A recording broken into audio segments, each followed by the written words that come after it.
Who is piloting the UAPs or UFOs constantly seen in our skies? Where are they from? Why are they here? How long have they been here? What is their mission on planet Earth? Do they come in peace or do they have more sinister motives? Join your host, Mad Mark, as he uncovers the answers to these questions and many more of the mysteries that have puzzled mankind for centuries on Who Are the Aliens? The history of the Anunnaki on planet Earth. And now, here's Mad Mark.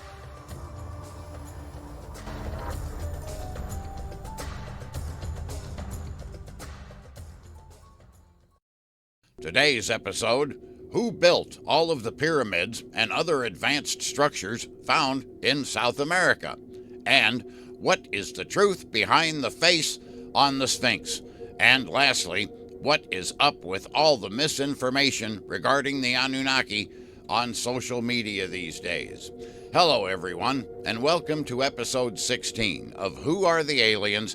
The history of the Anunnaki on planet Earth. I'm Mad Mark, and today we continue our studies of Zecharia Sitchin's third book, The Wars of Gods and Men, published by Avon Books in 1985. Okay, this episode is going to be slightly different than normal.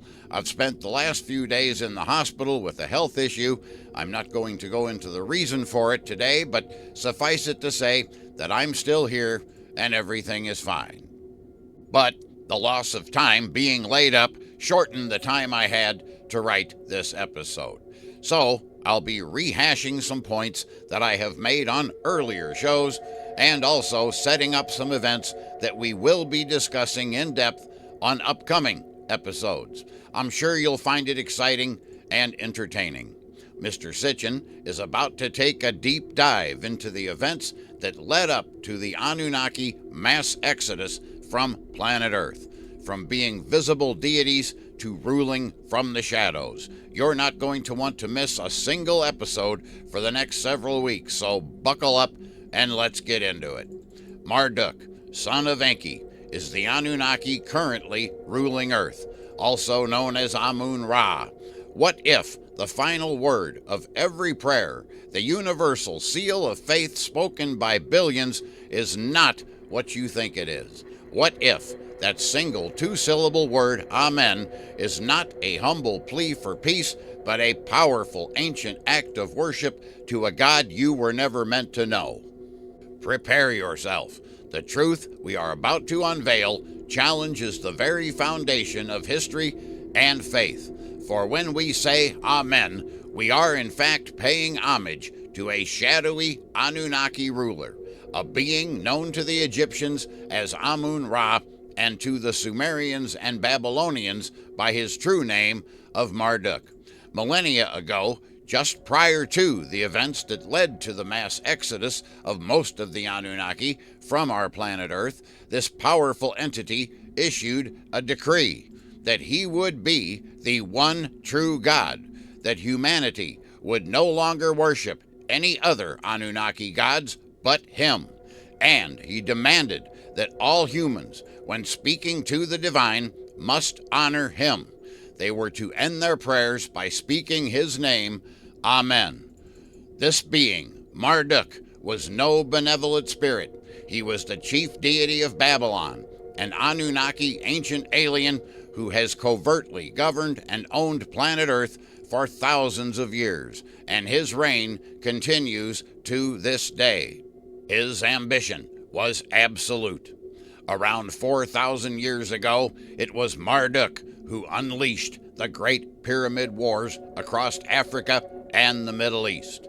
The conflict was so devastating, the advanced weaponry so terrifying, that it scorched the earth, incinerating plant life and leaving behind the vast deserts that we see today.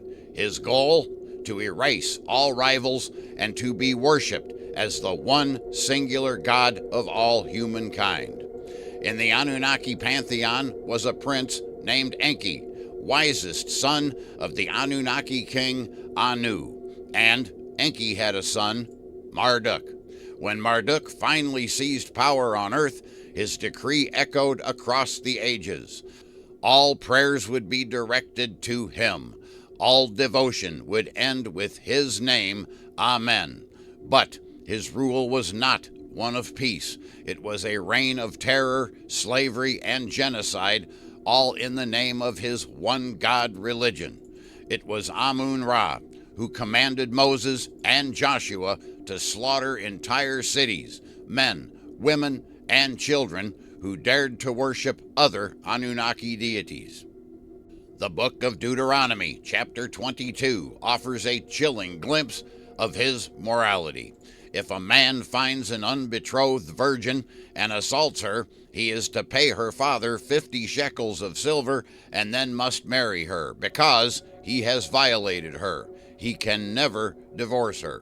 Is this the decree of a loving universal creator, or the law of a possessive patriarchal alien warlord? He was obsessed with being the paramount deity.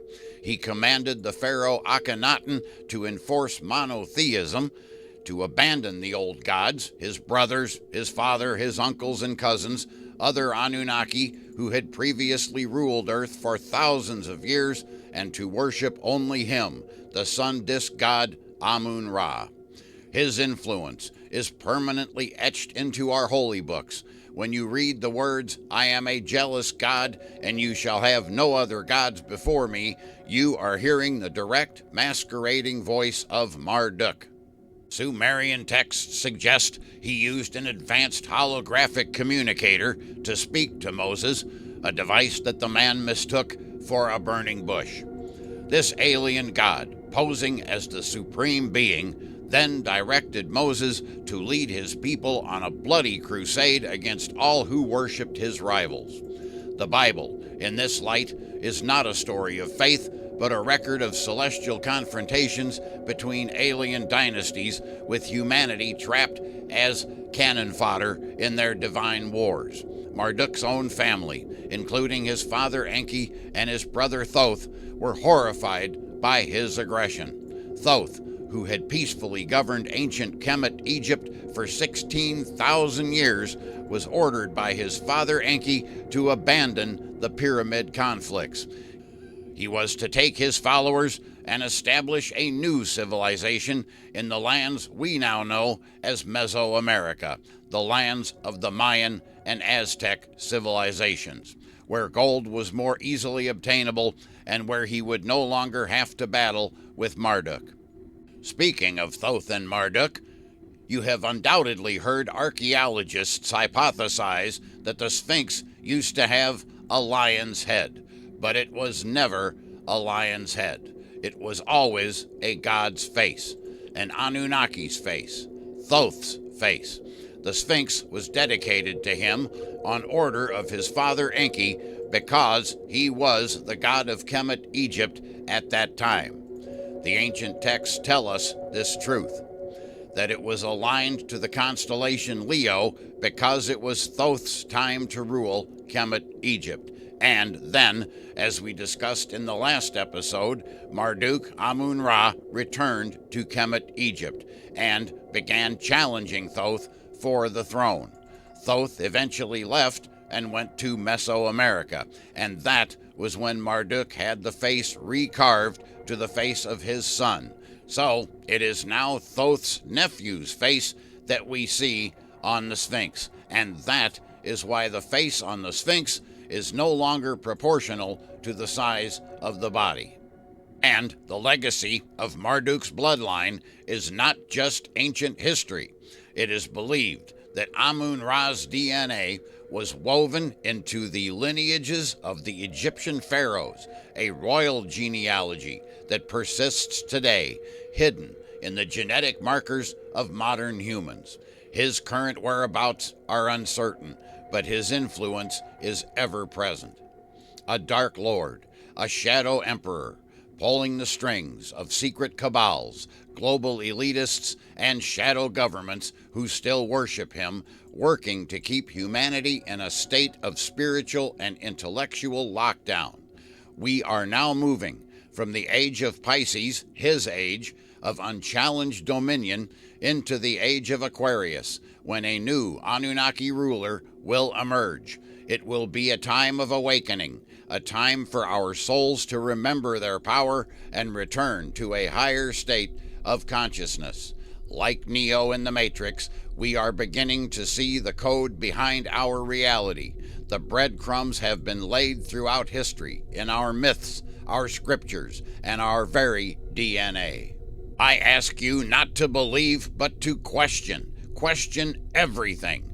And when you do, you will inevitably reach the same conclusions, see the same connections, as the greatest mystery of all time is finally unveiled.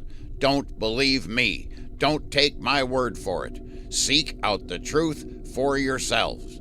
Read the ancient Sumerian texts and/or the books of Zecharia Sitchin, and do not hesitate. This truth is far too important to wait even one more day. In his book, The Wars of Gods and Men, which we are currently discussing, Zecharia Sitchin describes a cataclysmic event, an event that we will be covering in detail over the next few episodes of this show. An event so large that it forever changed the landscape of the Middle East. An event so frightening that it led to a mass exodus of nearly all of the Anunnaki from planet Earth, a nuclear-like destruction of Sodom and Gomorrah, and a fallout zone over the Sinai Peninsula, a region we have identified as a former Anunnaki spaceport. He ties these truths to archaeological findings like the sudden radioactive layer discovered in the region and the biblical description of a burning wind that left many cities uninhabitable. Following this catastrophic event, most of the Anunnaki departed Earth. Some returned to Nibiru, their home planet. Others may have gone underground or into the oceans, but critically, they never said they were leaving forever. In his book, The End of Days, Sitchin explores ancient prophecies from the Sumerians to the Egyptians, Hebrews, and Mayans that speak of upheaval followed by the return of the gods. He ties these cycles into the orbit of Nibiru, which he claims re-enters the solar system every 3,600 years. Sitchin estimates Nibiru's last passing at around 556 BCE, linking it to pivotal historical events such as the rise of the Persian Empire, the Babylonian exile, and the visions of Ezekiel, who famously described crafts and radiant beings descending from above. This idea of a return of the gods is not limited to Mesopotamia. Quetzalcoatl was said to return at the end of a great age in the Mayan calendar. Zoroastrianism speaks of Shao-Shiant, a messianic figure from the stars. The Book of Revelation foretells cosmic signs, judgment, and the return of divine beings. These aren't isolated beliefs. Sitchin argues they are global echoes of the same story, the expectation that the sky gods will come back. Could modern UAPs be a precursor? Sitchin theorizes that the Watchers, beings who observe from afar, may be the Anunnaki's envoys, here to monitor humanity as we near another critical phase in our planetary evolution. Recent reports show UAPs surveilling nuclear sites, military bases, and sensitive installations. Could these be probes, scouts, or automated drones laying the groundwork for something bigger? As Sitchin writes, the return of the gods is not a matter of if, but when. But here's the challenge. Will we be ready? Or will we be conquered, not by force, but by our own blindness? The surge in UAP sightings, the shift in governmental transparency, and the ancient warnings from sacred texts may all converge on one truth: not a new beginning, but the continuation of something ancient returning again. Okay, when we left off on episode 15, Marduk's aggression in Kemet, Egypt, was shifting into high gear. His trickery had led to the death of Dumuzi, whose widow, Inanna Ishtar, the warrior princess, was livid. She wanted revenge. Now, working with fragments found in the collections of Mesopotamian texts being displayed in several museums throughout the world, scholars have been able to piece together the next events that unfolded. Hey gang, Mad Mark here to let you know that I now have new t-shirts available for my show, Who Are the Aliens? The History of the Anunnaki on Planet Earth. You can find these cool new shirts by searching Who Are the Aliens shirts on Amazon or by clicking the link on my website at madmarktv.com. They are available in a variety of sizes and colors with delivery through Amazon, a name you know and trust. That's the all-new Who Are the Aliens t-shirts, just like the one you see me wearing right here. Get yours now. Afraid for his life after the death of Dumuzi, Marduk attempted to seek shelter and refuge inside the Great Pyramid. Why exactly? The texts don't tell us. But being as how he was one of the few gods who had not only been inside the pyramid, but who was also present during its construction, there is little doubt that he knew his way around its many tunnels and passageways. So, Inanna Ishtar, equipped with an array of deadly weapons and clad in her familiar half-naked clothing, approached the great structure and called out to Marduk, "My grandfather Enlil has permitted me to enter inside the mountain. Into the heart of the mountain I shall penetrate. Inside the mountain, my victory I shall establish." Getting no response from Amun-Ra Marduk, she began her attack on the pyramid. But no sooner had she started when the ruler of Nibiru, Anu himself, spoke up. He warned her that Marduk had weapons with him that were equally as deadly as her own, and that their outburst is terrible. They will prevent you from entering. Anu then suggests that putting Marduk on trial might be a better way to seek justice for his crimes, and after a bit of convincing, Inanna finally agrees. The next bit of information that we are able to decipher is that the gods in attendance all surround the pyramid, and one of them is chosen to speak to Marduk. The fragment containing this god's speech has been lost, but the next thing we read is that despite the anger of his heart, tears came into his eyes, and Marduk-Ra agreed to exit the pyramid and to stand trial. The trial was held near the pyramid at a temple located by the Nile River. Now, if you've studied ancient Egypt at all, you've heard the stories of how originally the pyramids were thought to be tombs for the pharaohs. That notion has, of course, long since been debunked, since no pharaoh's remains have ever been found inside them. But did you know that one of the great Anunnaki gods was almost entombed inside the Great Pyramid while he was still alive? At the trial of Marduk-Ra, one nagging question needed to be resolved. Yes, Marduk was responsible for Dumuzi's death, but was it accidental or premeditated? If the crime was not deliberate, then what? And suddenly, Inanna Ishtar had the perfect solution, and her perfect revenge on Marduk. She addressed the assembly and suggested that there was a way to sentence Marduk to death without actually executing him. She screamed, "Let him be buried alive within the Great Pyramid." And that's exactly what they did.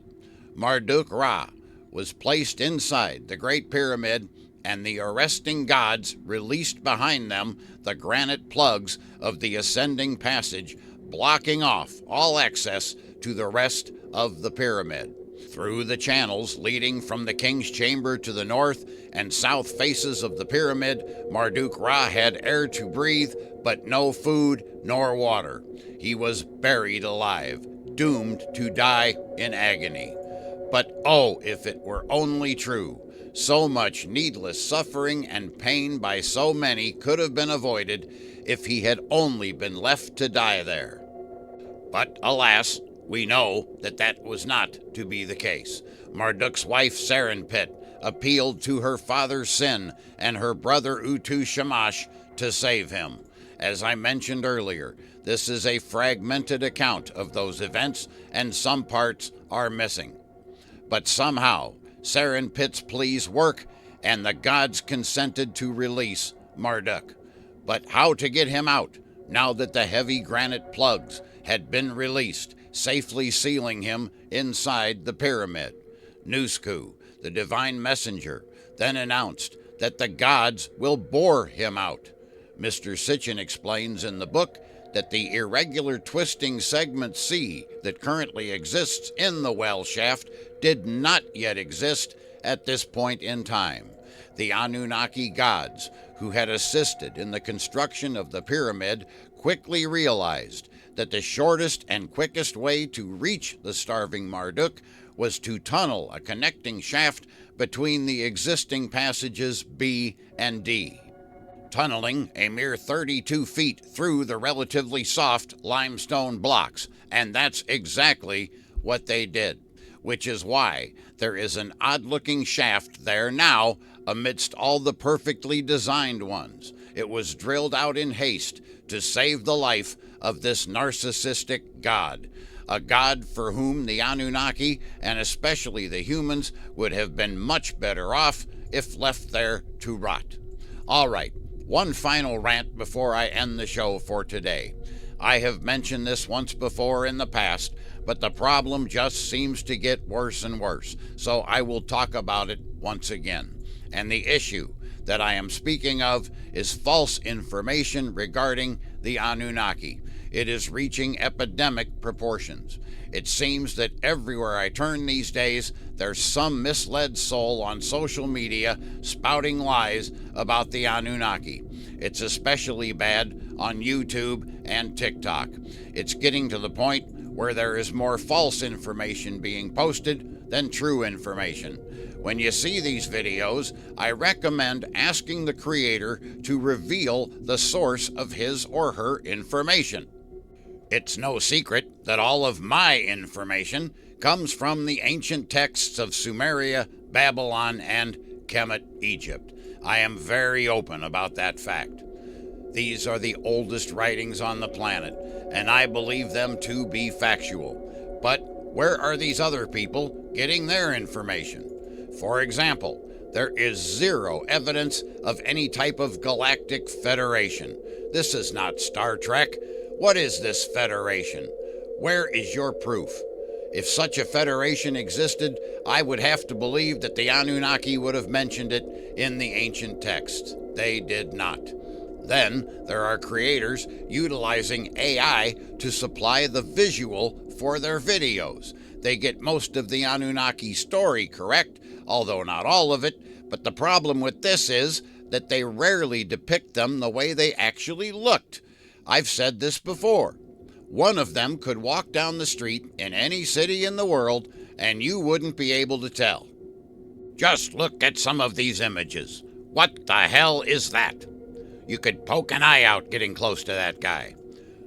These guys look like members of Galactic Devo. This looks like Kermit the Frog meets Frankenstein.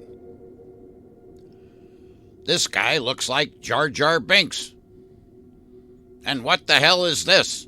A Vulcan from Avatar? Come on, people.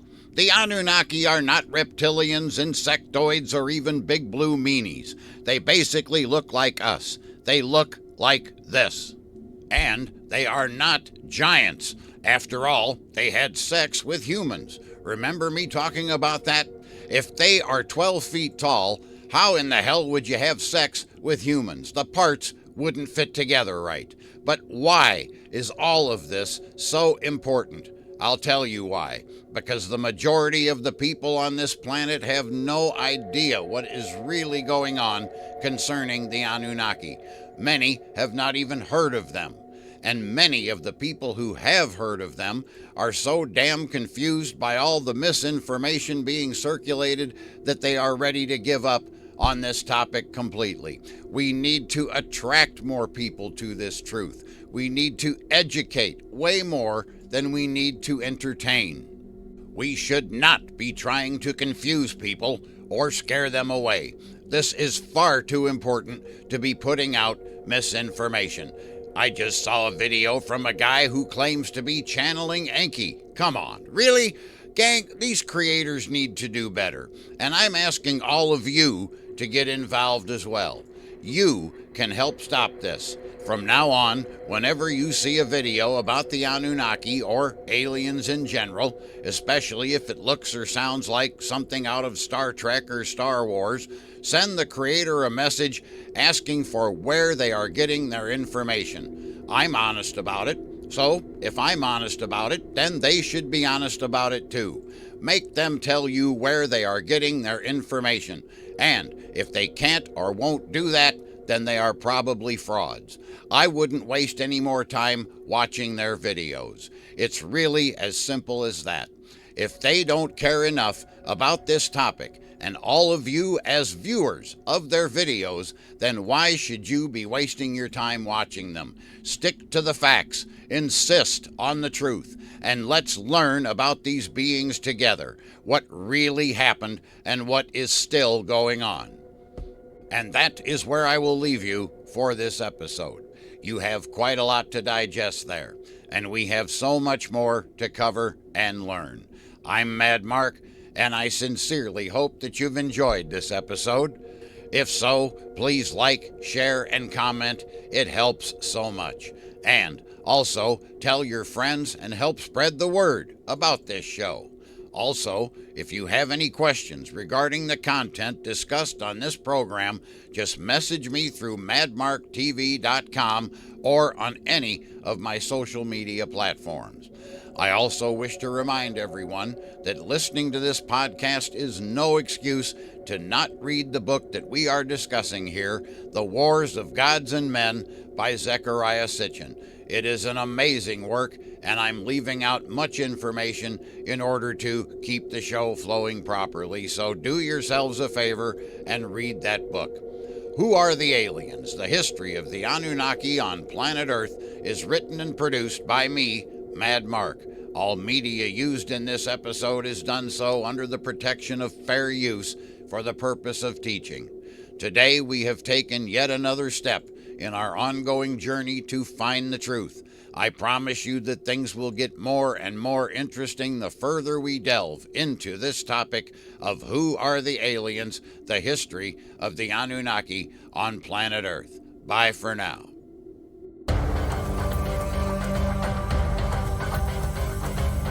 This has been Who Are the Aliens? The History of the Anunnaki on Planet Earth with your host, Mad Mark. Join us again on our next program when Mad Mark will once again uncover the answers to more of the mysteries that puzzle mankind.